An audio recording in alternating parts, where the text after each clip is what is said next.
সমাজের নানা শ্রেণী পেশার মানুষদের নিয়ে আয়োজিত বিডিএন 71 এর বিশেষ অনুষ্ঠান চাওয়া পাওয়ায় আপনাদের স্বাগত।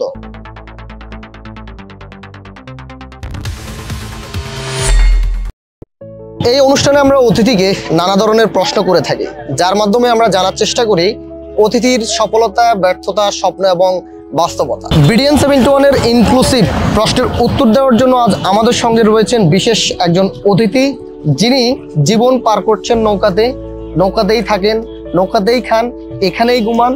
দিনের দৈনন্দিন যে যত কর্ম রয়েছে সেটি তিনি নৌকাতেই সম্পূর্ণ করেন। আজ আমাদের পর্বটি খুবই স্পেশাল হতে যাচ্ছে, আপনারা আমাদের সাথে থাকুন এবং আমাদের অতিথিকে স্বাগত। ওয়েলকাম। আমার ছোটবেলা হইতে ইচ্ছা ছিল যে আমি একটা ভালো কাজ বাজ করি বা শিক্ষিত হইতে পারি না, কারণ আমার ছোটবেলা মা মারা গেছে, এরপরে বাবা মারা গেছে, তিনটা ভাই বোন রেখা, ওই তিনটা ভাই বোন লইয়া আমি চলাফেরা করিয়া ওকে বড় করছি। বোন মারা গেছে, ভাই বাচ্চা আছে, এরপরে তো আর কোনো লেখাপড়ার দিকে কোনো মন দিতে পারি না, কারণ ছোটবেলা মারা গেছে। এরপরে তো লিয়ে ছিল ভালো কাজ বাজ করিয়া যদি আল্লাহ খাওয়ায়।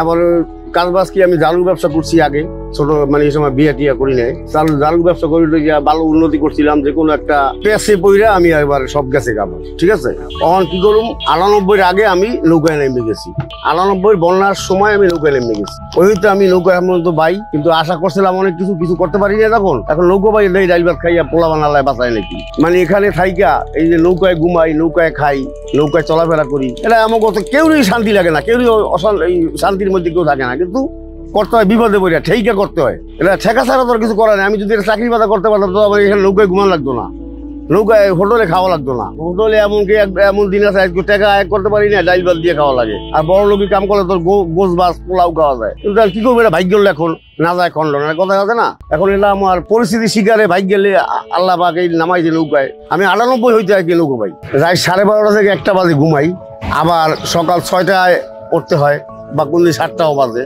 উঠতে আবার ছাড়তে হয়, সাইরা আবার ওই 12:30 1টা মাস বাই। এর মধ্যে দুপুরের সময় 1 ঘন্টা রেস্ট নেই। এখন পয়সা পাতি হয় না, যে পয়সা হয় এটা যদি নিজের একার প্যান হইতো তো একরকম চল্লি মিলে খাওয়া যাইতো। এটা বাল বাচ্চা লই গেলে তো দেশ বাড়িতে পাঠানো যায় না, টাকা পয়সা যদি না হয় সমস্যা, অনেক সমস্যা।